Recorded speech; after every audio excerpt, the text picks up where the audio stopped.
Hormuz প্রণালীতে যুক্তরাষ্ট্রের project freedom সামরিক অভিযান ঘিরে মধ্যপ্রাচ্যে নতুন করে সংঘাতের যে শঙ্কা তৈরি হয়েছিল তা প্রশমনের উদ্যোগ নিলেন ট্রাম্প নিজেই।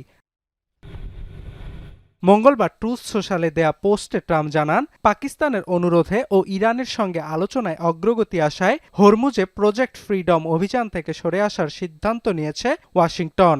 তবে ইরানের জলসীমায় জারি থাকবে মার্কিন নৌ অবরোধের আগের সিদ্ধান্ত। নোভা এলইডি টিভি, ঝকঝকে ছবি, নিখুঁত শব্দ, 5 বছরের ওয়ারেন্টি। নোভা মানি সঠিক মান, নিশ্চিত সেবা। এরপর হোয়াইট হাউসেও ইরান ইস্যুতে কথা বলেন ট্রাম্প। জানান, প্রকাশ্যে যুদ্ধাংদেহী মনোভাব দেখালেও গোপনে চুক্তিতে আগ্রহী Iran. As you know, the blockade's been amazing. It's like a piece of steel. Nobody's going to challenge the blockade.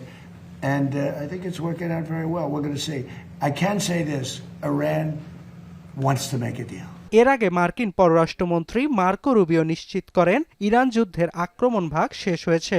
ইসলামী প্রজাতন্ত্রকে আলোচনার টেবিলে ফিরে আসার আহ্বান জানিয়েছেন তিনি। দাবি করেন, ইতোমধ্যে অপারেশন ফিউরির মাধ্যমে যুদ্ধে নিজেদের উদ্দেশ্য হাসিল করেছে ওয়াশিংটন। এদিকে যুক্তরাষ্ট্রের একতরফা দাবিগুলো ইসলামী প্রজাতন্ত্র মেনে নেবে না বলে সাফ জানিয়েছেন ইরানের প্রেসিডেন্ট মাসুদ পেজেশকিয়ান। অভিযোগ করেন, তেহরানের ওপর অন্যায্য চাপ প্রয়োগ করছে ওয়াশিংটন। আর ইরানের রাষ্ট্রীয় গণমাধ্যম বলছে, হরমুজ সচলে ধারাবাহিকভাবে ব্যর্থ হওয়ায় পিছু হটেছেন ট্রাম্প। উদ্ভূত পরিস্থিতিতে চীন সফরে গেছেন ইরানের পররাষ্ট্রমন্ত্রী আব্বাস আরাকচি। বেইজিংয়ে চীনের পররাষ্ট্রমন্ত্রী ওয়াং ইর সঙ্গে বৈঠকে বসেন তিনি। আলোচনায় দ্বিপাক্ষিক সম্পর্ক ও বৈশ্বিক পরিস্থিতি নিয়ে আলোচনা হয়।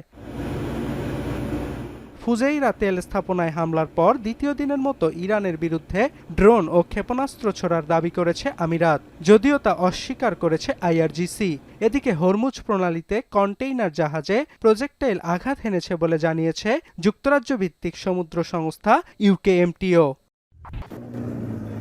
অর্ণব প্রসাদ, এখন বিশ্ব।